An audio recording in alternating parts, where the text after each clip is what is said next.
All right. Time for the sound off here. Look at these new graphics that we have, huh? Look at that. Looks great. I love it. Where you at, Danny? There we are. You don't like the new? I like them. They're sick. They're pretty good. Super good. Yeah. By the way, the Adesanya-Brunson fight, are you not hyped for that one, bro? I am super hyped. I cannot. I mean, that whole card. I love when the UFC does like these themes, like middleweight, heavyweight. This is amazing. Yeah, a few years ago, they did that all main heavyweight card. Yep. And I don't know where all these other middleweight fights are going to go. I really hope they put Adesanya on the main card. Yeah. I'm saying that selfishly, but if you're trying to promote a guy, and he needs to open the main card. Right, he needs to be on the most visible part of that card. And by the way, I'm interested. Remember, they did 3 title fights for both of those MSG cards, if I'm not mistaken. And you're gonna have Diaz and Poirier as your co-main. So that means you can only really be doing 1 title fight above that, right? Which one? Like, right. Yeah. Just get Brock out of testing pool. Can we just or just throw another interim belt, right? Something like that. All right. So we have calls first, do we not? Yes, we do. All right.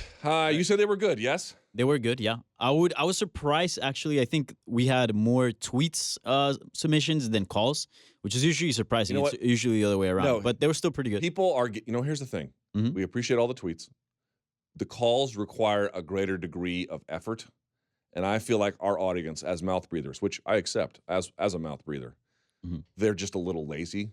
And they don't want to pick up the phone. Boys, girls, pick up the phone, 844-866-2468. Call, leave a message. We will play your shit on the air. All right? All right, let's get started. Let's do this. First question, obviously leaving UFC 227. Hey, this is Brandon Quintana from Rosemead, California. How has your morning been so far, Luke? Cool. Anyway, TJ and Cejudo have both mentioned moving up and down weight classes to fight the next champion over.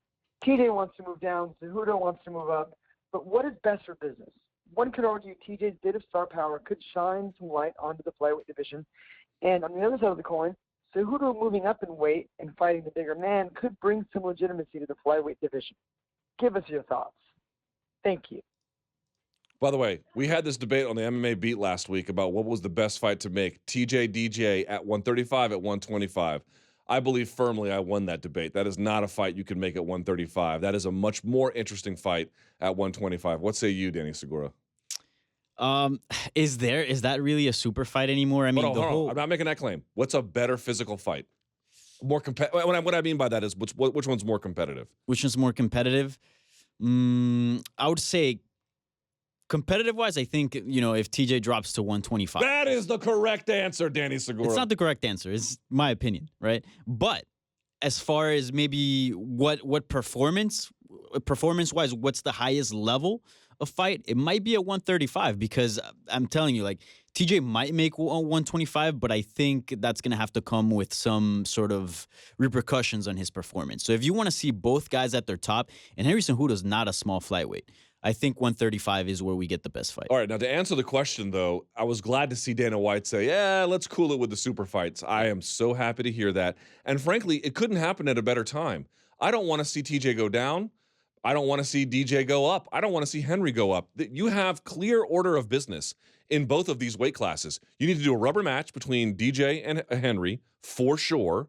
And TJ has Marlon Moraes to worry about. He's got out there somewhere Dominic Cruz to worry about. He's on a quest to be the unequivocal best bantamweight ever. And I don't know if you agree if he's there. I think he's on his way, certainly. But he's got some work left to do inside their divisions. No need to mess with the formula that's already working. Yeah, I agree 100%. I do think Dillashaw is in the conversation, but he's got tons of work to do. I don't think he's the guy at bantamweight. It's like he's definitely a leading contender, but no one has set themselves away from the pack just yet. No, right? I think Dominic Cruz owns that title. Do you think so? Oh, yeah, because don't forget about this. The guy fought in WEC, but what was WEC? WEC was basically the UFC because all they did was bring that division over. So all those title defenses were against legit guys, UFC caliber guys. How long did he hold the title for? I don't know, a few years, right? He probably defended not counting the injury time, because right, I'll spot him a year of injury time, but then after that, that's it. And let's not even count length. Let's title defense numbers. I can't remember out of the top of my head, but it's got to be like 5 or 6, right? Yeah, it's at least that. I'm going to pull it up right now, actually. Yeah, and nobody has able to hold that title. So I think Dominic Cruz by far. And let's be honest, Dominic Cruz at one point, dude, he was on the top of the world. I think he's still very game, but I think his better days are probably behind him.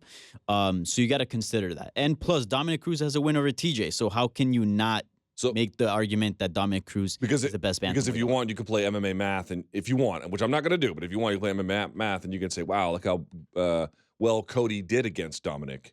That's true. And then TJ, but that was an older Dominic Cruz after a lot of injuries. To your point, so we're talking about a Dominic Cruz with tons of title defenses and a win over the guy who we're talking about of being, the GOAT at bantamweight. This is his title campaign. It started in 2010 at WEC 47. He beat Brian Bowles, Joseph Benavidez, Scott Jorgensen, Uriah Faber, Demetrious Johnson, Takeya Mizugaki. There's a 3-year absence in there. Crazy, right? Yeah. And then a 2-year absence, and he beats TJ Dillashaw, although it was controversial, but he did beat him. And then he beat Uriah Faber in a rematch in 2016, and then after that he lost to Cody Garbrandt in 2016, hasn't fought since then. So that's a hell of a resume. That's a hell of a run as champion. I would agree his run there is pretty exceptional, but TJ is knocking on the door. Yeah, he is. And now he's got the belt. He's just got to put in the work, and he can definitely surpass that. Now he's got to do it. You beat Cruz in a rematch, you beat Marlon Moraes, conversation gets a lot different. Yep, I agree. Next. Cool, let's move on. Now let's talk about Henry Cejudo. Okay. Hello, my name is JR, the Irish Mexican, and I'm calling from Central California. And my question is, no one is more deserving of a media rematch than Demetrious Johnson. So with his apparent injuries, should the UFC and the new flyweight champion Henry Cejudo wait for Demetrious to heal, or should Henry Cejudo defend his title or move up to 135 and fight TJ Dillashaw? Thank you and enjoy the show. Have a great day. Great call. Really appreciate it. Very good call. I got to be honest. I know Henry called out TJ. Yep. Couldn't be less interested in that fight. I'm sorry. The gap in physicality between flyweight and bantamweight to me is very significant. These guys at bantamweight, they knock each other's blocks off, and they don't really nearly to the same extent at 125. You could say, well, what's the 10 pounds between flyweight and bantamweight? It's just another 10 pounds between bantamweight and featherweight. It's not the same 10 pounds, man. That's a much, much longer 10 pounds between 125 and 135. I think those guys are hit hard. I think they're fast. Maybe not as fast, but pretty goddamn fast. And the physicality is just way more apparent. Again, I'll say it 1,000 times. You can make it to be a wrestling issue. I sat right there when Dominic Cruz wrestled Demetrious Johnson in Washington, D.C., and just he couldn't do anything about it. If Henry Cejudo can do that, if these guys want to wrestle him, they're going to have a lot more success. Forget about the knockout power. But the question is, Danny, I'd be curious to get your response on this, is the one he had. What about the injuries? Because now, here's the thing. To me, the most exciting flyweight fight you can make right now, assuming everyone was healthy, which they're not, but let's say they were, is DJ Henry 3. But what if you don't book that, and then you book Henry against another flyweight, and he loses? Now you've lost the rubber match, and it's a giant mess. So play matchmaker for a second. I don't think the rubber match is lost. I think you could do that at any point. I think Demetrious Johnson is super deserving for that immediate rematch. If he wants it and if he's healthy, he should get it. Now, if he wants to take some time off or he's injured and he has to take time off, the belt has to be defended. I'm not interested in seeing Henry Cejudo go up to 135, so that's out of the question. So I think he should defend it. Who's at the top right now of the flyweight division? Sergio Pettis. Sergio Pettis. Didn't they fight recently? Yeah. Right? Yeah. I believe Henry beat him. He did, yeah. So you could do a rematch there. Mm-hmm. And then you have Benavidez below that. Now, remember, Benavidez holds a very controversial win over him, which I didn't think he deserved, although I admit it was close. But Cejudo has, since the Benavidez loss, beat Hayes, Pettis, and, of course, Demetrious Johnson. Well, that's a hell of a run he was on. Good Lord. Yeah. His only 2 losses are to Johnson and Benavidez, but Benavidez looked a little bit lackluster in his last fight, I guess, against Sergio Pettis as well, right? Is that who I'm thinking of? Yeah, it was Sergio back in UFC 225. So to me, I guess you can go that direction. Or if I'm Henry, I'm going to wait. I'm going to wait a little bit. Let's see how long DJ is going to be out. Yeah. Yeah. Well, first of all, that's what we got to find out, right? But let's say he's out for a while. Look, keep the title defenses rolling. Like this is one of the biggest issues, and this is why we have so many interim titles and so many things come up. Just keep it going, even if it's not the sexiest fight, even if the guy's not a serious threat to the title. Just keep it going. That's the way it's supposed to be. A champion is supposed to defend his title against the number one contender, whether it's a huge fight or not. That's the way it's supposed to be. So just keep it going. Let's just hope DJ is healthy enough, soon enough, and then we'll go from there. Yeah, next. For sure. Hey, now, I don't really like featuring the same callers all the time. I think I like to give a chance to new guys, but Sexy Steve is back, and he's sexier than ever. We have no proof that Steve is in any way sexy. Well, I'm kind of being sarcastic. It could be Psycho Steve, Incel Steve. You'll see. This thing will give you nightmares. You ready? Oh, God. Hello. Happy Monday, Danny and Lukey. This is Sexy Steve again from Michigan. And my question is simply, since TJ beat Cody twice now, via knockout both times, is Dominic Cruz next for TJ to get his butt kicked by again? Or should Dom fight someone like a Rafael Assunção? Or is Marlon Moraes next? Dominic Cruz or Marlon? All right, I'm going to cut it right there because then it gets a little creepy and I don't want to scare our audience. But it doesn't get creepy. It started creepy. Oh, no, it can get a lot creepier. It can. Trust me, I screen these voice calls. I listen to a lot of creepy shit, Luke. Well, you know what? That's why you make the big bucks around here, Danny. Right. Yeah. All right. Well, thanks to Psycho Incel Steve. Neither here nor there. All right. So what's next for TJ? I think you got to do Marlon Moraes title shot. I really do. I realized he had lost to Assunção, but Assunção to me had a couple chances against TJ, and you could say, oh, well, they're 1-1. But in the rematch at 200, I thought he just got outclassed, to be perfectly honest with you. I think TJ is putting some distance between himself. Why are you going to do a third fight against a guy? And I realize that he beat Moraes, although even that one was close. But the Moraes fight, I'm sorry, dude. That guy is all firepower, all skill, all the time. Let's have a really interesting bantamweight fight. Like, bantamweight is hot. Why would we go and just do another one that we've already done a couple of times? And it'd be fine. It'd be a fine fight. Marlon Moraes is a fun contender. He's an interesting contender. He's powerful. He's athletic. In the words of Ben Folks and Chad Dundas, he looks good getting off the bus, like the whole thing, right? So that's the way you go. And Dominic Cruz, I do believe that he and TJ have unfinished business. But Danny, he's coming off of a loss, okay? And granted, it was a bit of a while ago, but you're just launching a guy into a title shot off of a loss. Look, we had Dominic on the show. I think super highly of his abilities. He's maybe my favorite commentator in the UFC. But a loss is a loss. It should count for something. And there should be some degree of record rehabilitation before a title shot is awarded. So I think you do Moraes, Dillashaw, Assunção, Cruz. I disagree with you. All right, why? I think Assunção should get the shot. I mean, this guy, let's look at the facts. This guy's 11-1 in his last 12 bouts. Okay. Within that record, his only loss has been to the champion, TJ Dillashaw. And he also has a win against TJ Dillashaw. I understand that win was very dominant for TJ Dillashaw. But again, the title needs to be defended. It's not about what's the sexiest fight or what fight does the most. It should be awarded to the number one contender. We need to get back to that. Also, Rafael Assunção has a win over Moraes, like not too long ago. What was it, last year? It was very so how do you not give controversial. A win's a win. Dominic Cruz took the belt from TJ Dillashaw in a very controversial decision as well. That doesn't mean he was a champion. Just be real for just a minute. Just be real. Marlon Moraes, whether or not you think he is more deserving than Assunção is a different debate. Mm-hmm. He is clearly a deserving contender on some level. Yes. Be real. Which fight to you is more exciting in theory? Now, in the end, you never know. Moraes, Dillashaw. Okay. But the defense rests. Okay, we all talk about Conor McGregor throwing a dolly. That's a black guy in the sport. You know what's a black guy in the sport?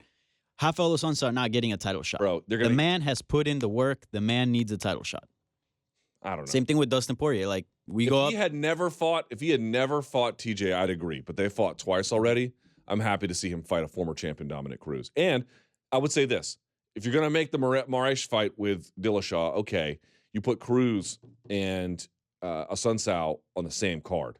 So that way there's like a connectivity and relationship between all the outcomes. I'm with you on that, but I think it should be Dillashaw, Asuncao, Moraes, Cruz. And by the way, Moraes Cruz is a hell of a fight. Oh yeah, for sure. But not the right one. Anyway. Yeah. Oh, we'll see. All right, let's move on. Okay. Let's agree to disagree. All right, that's fine. Now let's talk about Demetrious Johnson. Hey, Luke, how's it going? My name is Pedro. I'm calling from Southern California. My question is, with Demetrious Johnson just losing his championship and with him already wiping out that whole flyweight division, would it be a great time for him to finally move up to bantamweight and fight, let's say, a Dominic Cruz, which a win over him would put him right up there in title contention, and in the process to get another title to add to his resume? What do you think about it? And love what you're doing with the show, man. Keep it up. So basically here... Well, let me say, can I say thanks to Go for Peter? it. Pedro? I have Pedro. trouble with the DR in Spanish. I've always had trouble with it. Pedro. Peter in Spanish. Great call. Great question. But go ahead. You had some thoughts about that. Yeah, so we've seen guys like, for example, Rafael dos Anjos, lose the belt. He goes, the heck with it. I'm done at lightweight. I move up and start another career there. Is this the case for Demetrious Johnson?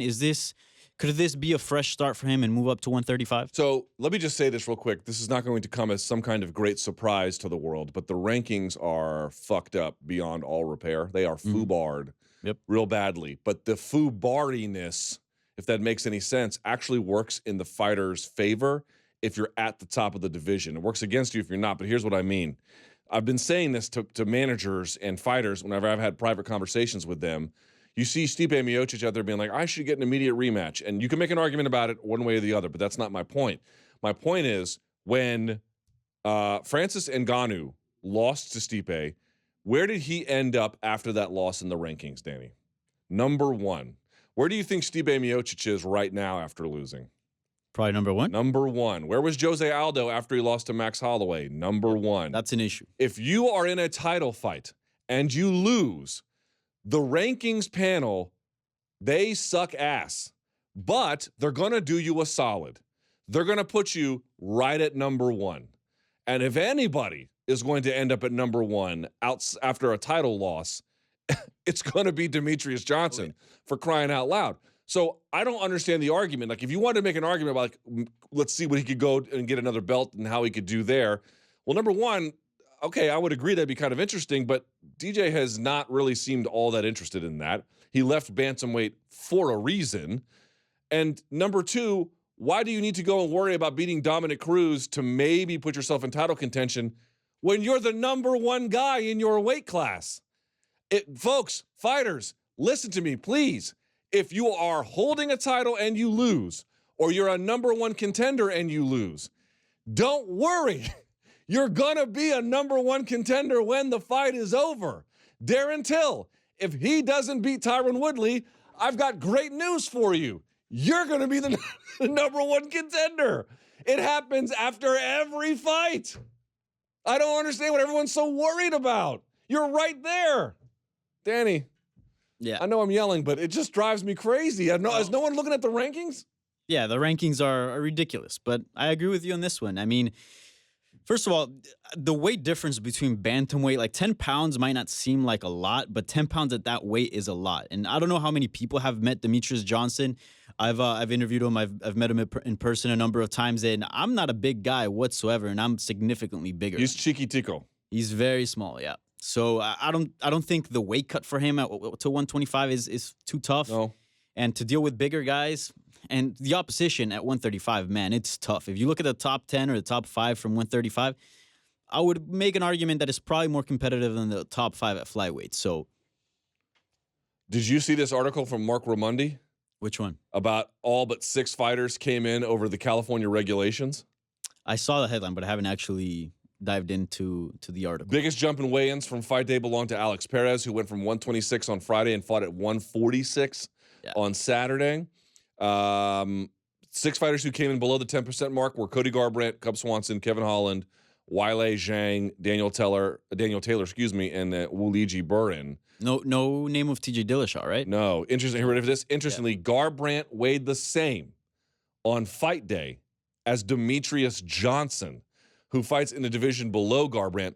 Perez weighed 4.6 pounds more than Garbrandt did, though Perez is a flyweight and Garbrandt is a bantamweight. That is bananas. Okay, interesting. Right? Okay, that's an interesting segue to our next question. Okay. We just talked about the winners and losers of the main event, but we're still missing one guy, Cody Garbrandt. All right. Hey, Mr. Luke Thomas. First and foremost, love the show, my man. I love your energy and the different twists you bring. In my opinion, it's just as or equally as good as the show when Eric Helwani hosted it. My question is regarding to Cody Garbrandt. What should be his next move? And when the UFC match him up, should it be against someone that he can, start through, or should they give him another stiff test? Let me get your thoughts on it, man. Thanks. So, per our last question, where do you think Cody Garbrandt's going to end up? You know what? I actually, now that you just told me about the weight, the fact that Garbrandt weighed in as much as Demetrious Johnson, it makes me wonder, would it maybe be a good idea for Garbrandt to reinvent himself, go down to 125 and start fresh from there? Because, he's got 2 losses to TJ Dillashaw, the champion. And we know where that puts you. And if Marlon wins, that could change things, right? Yeah. Here's my only question for Cody. But, man, that's a gamble. So this is the thing about rematches, man. And I was thinking about this all weekend. Back in the day, rematches typically, some of this is not true, but typically there was gap between rematches. So like Couture and Liddell would go like 2 years apart between their fights. Yeah. And typically the guy who wins the second fight always wins the third. But I don't know if there's even going to be a third one because the second one was more emphatic than the first. So that's just a really bad spot to be in. Here's what I would say. If he can make flyweight and still carry his power down, I would seriously consider that for the moment. Now, I'm contradicting myself to a degree because I'm saying you're the number 1 contender. What are you worried about? Cody Garbrandt, when they update these rankings, in all likelihood, at worst, will be 2, and certainly more than likely will be number 1 sitting in the rankings. So, like, you're sitting in a good spot, but then you have to ask yourself, okay, you might be number 1, but is that one a bit of an artificial one? Not because you're not very, very talented, but because if we're talking about a contendership queue, you just lost twice. You're not going to be the next guy to get a title shot. So in that sense, you have to rethink things. I don't know, man. He's obviously very, very competitive at bantamweight, very competitive. But if you can let things sort out there for a moment and go down to flyweight and, again, carry some of that power with you, because we know if one thing he is absolutely dominating in his power. And, maybe he, I don't know if picks up speed, but can maintain all the speed that he needs. Yeah. I think it's worth considering. Considering is the word I'm using, not doing. Yeah. I think it'd be worth a try. Take a fight down there, see how you feel. If you feel good, keep it going. And, this is something that you brought up, and it's interesting. These rematches should be fights apart. A year apart, 2 years apart. Imagine if Cody Garbrandt would have been matched up against, I don't know, anyone else, and he just keeps knocking people out. How big that fight and TJ Dillashaw retains the belt. How big that fight could have potentially been a year from now. Could have been huge. But look, you just ruined, I don't want to say ruined, but you definitely hurts a very young and talented fighter's career by just putting him in an immediate rematch, and now he has 2 back-to-back losses against the champion. And the second one was not, it was less competitive than the first. Dude, and it's not headed in the right direction. And this guy's young, this guy's evolving. Like, why do you put him back? Let's be clear about Cody Garbrandt for a second. Cody Garbrandt is an excellent fighter. Yeah. Sure. And, he was a little chippy this week with the media over the old tweets that resurfaced. But I would say generally in my interactions with him, he's been nothing but professional. And John Anik made a point. Dude, these young guys like Cody Garbrandt and the Brian Ortegas, these like dudes in their mid to like sort of late 20s, dude, they're pulling people in. Like, people are coming to see them. Now, maybe they're not necessarily they're not pay-per-view main attractions just yet. But, like, dude, Staples Center was sold out, man. And people want to see these young guys. Cody Garbrandt is a draw at the box office. At least there's some reason to believe that he is. And I'm not saying that's gone away overnight, but this is not necessarily the best way to nurture that. They're rushing these title fights. They're rushing these title versus title fights. They're rushing these rematches on this immediate thing. Look at this fight, UFC 228. Look, on its surface, there's nothing wrong with Tyron Woodley versus Darren Till. But Jesus Christ, Danny, I get up Saturday morning and I see a tweet from Zombie Prophet, and he said, Colby Covington, he's on the front page of CNN cheesing with Trump. Yeah. And I go, that can't be real. And I go and look at it, and sure enough, there it is. Now, I'm not saying that's a star-making performance and moment in time, but some of these things, dude, it's like a pot of a soup, right? If you're trying to make, especially if you're using like bones to make the broth, dude, it just takes time to cook. Caldo de costilla. Right. You can't zap that in a microwave, dude. It just takes time for it to be done the right way. And so, Cody, do not write him off. Do not write him off. But I do agree, taking some time back to reflect, how do I get to that next stage of my career? Does it need a weight class reset? Maybe it doesn't. But I do think that there is some rethinking about it now because they just pushed him up twice and it didn't go well. So what are you going to do? Yeah, the UFC is operating like a microwave, and they need to start thinking more like an oven. You know, they got to start thinking, long distance. These immediate rematches, they only make sense in certain scenarios, like the Demetrious Johnson case. If a champion loses, or like Anderson Silva, he's already older, he doesn't need to go and get a huge win streak to get back up. But in a case like Cody Garbrandt, when he still has a lot to grow, dude, why do you throw him up there? So yeah, I agree. But he definitely has to rethink about his career. Maybe a new weight class could be interesting. The amount of fights are doing two things. Number one, they're wearing fans' patience thin. And number two, they are forcing fighters into taking fights ahead of a schedule that often makes sense, even for the UFC and especially for the fighters themselves. And that should be noted. Let's go. Another one. Cool. Now let's talk about the UFC press conference on Friday and a few things that we saw there. Okay. Yeah, play it. That's fine. Play it. Hey, Luke. This is Travis from Michigan. During the 25th anniversary press conference, when Darren Till and Tyron Woodley were squaring off, you could definitely tell there was a size difference between the two. Darren Till looked absolutely huge. Is that going to be a problem for Tyron Woodley? He's always been the bigger guy against his opponents and been able to kind of bully his way through his fights. He does have a lot of skill, but he's always been bigger. Is it going to be different for him not being able to bully the bigger Darren Till? What do you think? Thanks. Bye. You ever seen Tyron Woodley in person? Danny, you ever interacted with him? I think, I did actually. When he knocked out Jay Heron at like UFC 250 something, 56. I think Aldo and Frankie fought on that card. You mean 156? No. Then it must have been later. No, 156. Sorry, yeah. That was in Vegas. Or whatever the number was. Yeah. Tyron Woodley, I don't know that he's all that tall, but I've interacted with him in person a number of times. Yo, dude is yoked. Yo, he's jacked up. He is bricked up, and he's super athletic. I mean, I don't know. I do think that comes with some trade-offs in the gas tank. I think it's not fair to say he has a terrible gas tank. I don't think that's true. But I do think that musculature and that power output and the way he uses it comes at some kind of a trade-off with the gas tank. Right. He's not this Nate Diaz guy that's always... But here's the deal. Like, yes, I agree. There was an absolutely enormous size differential between them. I noticed that too. I was shocked at how much it was. But when you say bully in what way? Remember, there's a skill differential too in wrestling. Darren Till can train the rest of his life. He's not going to out-wrestle Tyron Woodley. He might be able to save himself by staying on the feet, and I guess we're going to have to see how that plays out here. But my issue is when you say bully, it's like if their sizes are what they are and their wrestling skill sets are as different as I think they are, it's going to be Tyron who's doing the bullying, especially early. Now, the question is how much? I don't know. And if it's enough where Darren Till can keep himself in the fight and it goes late, all bets are off. But I have a very hard time, Danny, believing that Darren Till, or frankly anybody in that division, is going to be muscling Tyron Woodley around. I really have a hard time accepting that. Yeah, I think technique goes a long way, and Tyron Woodley is very technical. Both. Yeah, so he's both powerful and technical, but size does matter a lot in wrestling. Sprawling, if you got a guy sprawling on you that's 20 pounds heavier than some other guys, you feel it.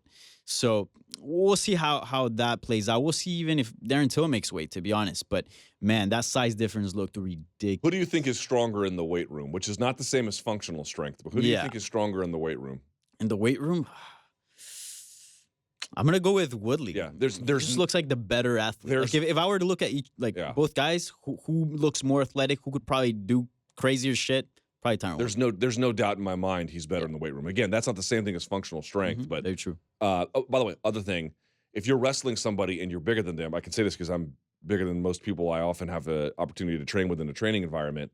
The major problem I often have with the smaller guys is their speed. They're able to get in on my hips and legs. Now, I have some control there when I'm stronger and bigger, but the speed can give me a problem. Maybe Till is bigger. I bet you at least early, Woodley's a lot faster. Yeah, I think so too. All right. Any more? Cool. How much time do we have? How many? A few more minutes. Okay, 1 or 2 questions. Let's see. Let's just see how this other one Okay, goes. cool. Hey, what's going on, Luke and Danny? This is Dylan from New Jersey. Just wanted a quick question about Henry Cejudo's win over Demetrious Johnson on Saturday night. I mean, it seems to me that wrestling is probably the most important art to really master. You can see that it was a wrestling dominant victory, and you look at all these great champions like George St. Pierre perfected his wrestling. John Jones, even though he wasn't a national champion in college, he was a very good wrestler. So it seems like wrestling is probably the best art form to master in order to be an elite fighter. What do you think about this? Thanks and love the show. So Daniel Cormier, Henry Cejudo, right? George St. Pierre. A lot of the greats have been really great at wrestling. Is wrestling the most dominant, the most important martial art in MMA? It depends on one's perspective. I defer to my, as he often calls us, my brother from another mother, Dean Thomas. We are not related, but he had made a point on Twitter, I think yesterday or 2 days ago or whatever it was, saying that, well, he didn't know if wrestling by itself was the best skill set. And there's some debate about that. But the guys who come from wrestling, right? And then we're talking about through relatively elite or outright elite environments. So, Olympic caliber, Division I or Division II, even generally guys who just, were grinding it out in wrestling rooms for their adolescence and teenage years. They just come out different. They can be trained quickly. They have really worked on their bodies to make it very adaptable to training of all different kinds and varieties. That, again, you also have these takedown skills, which are important. You can learn jiu-jitsu much quicker. You're more teachable. You're coachable. You're ready for a hard training. You just have a certain mentality and physicality, and there's just a certain degree of carryover that comes from that jiu-jitsu, you know this, man. Sometimes you get in these rooms, and it can be, lazy is not the right word, but relaxed, have some fun. Everyone's fist bumping and high-fiving and doing the shaka and all that bullshit, right? And in wrestling rooms, man, someone made a great point to me about wrestling one time, right? Because I went to watch, this was the big match years ago. I went in college when they were in college, and I saw David Taylor versus Kyle Dake. And that was like in college at the time, man. That was, Jordan versus LeBron or something, right? And I noticed something. When the match was over, they shook hands, but like super reluctantly.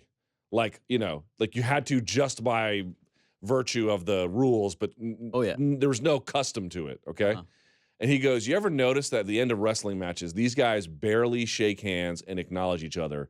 And at the end of a really tough fight, these guys are high-fiving and hugging. There's a certain degree of spirituality. In college wrestling, they don't have none of that. They don't do any of that. Dog, they're warriors. They're warriors out there. And so you take somebody from that environment, you've already got carry-over skills, which, by the way, on its own, Danny, might be an argument to make that they're the best. Yeah. But you've got all the other attributes as well that come over where these guys are hard-nosed, and as we say in the Marine Corps, hard chargers, man. Yeah.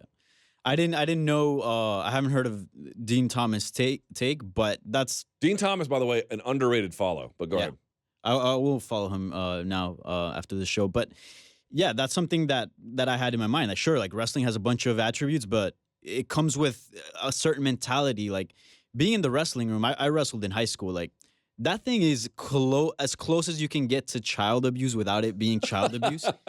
They put you through hell. And there's a really famous quote, it might be by Dan Gable. It's like, once you've wrestled, everything in life is easy. And 100% true.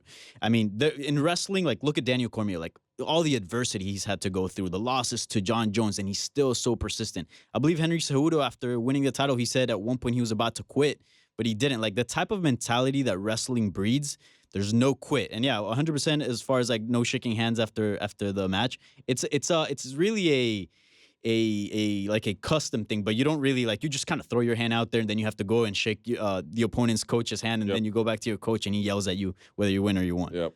Whether you win or you lost. So yeah, the mentality that wrestling breeds is one of a champion's. And there's another great quote. The Dan Gable one is good, but Cale Sanderson had one, which is that wrestling is going to fill in the gaps that my parenting can't.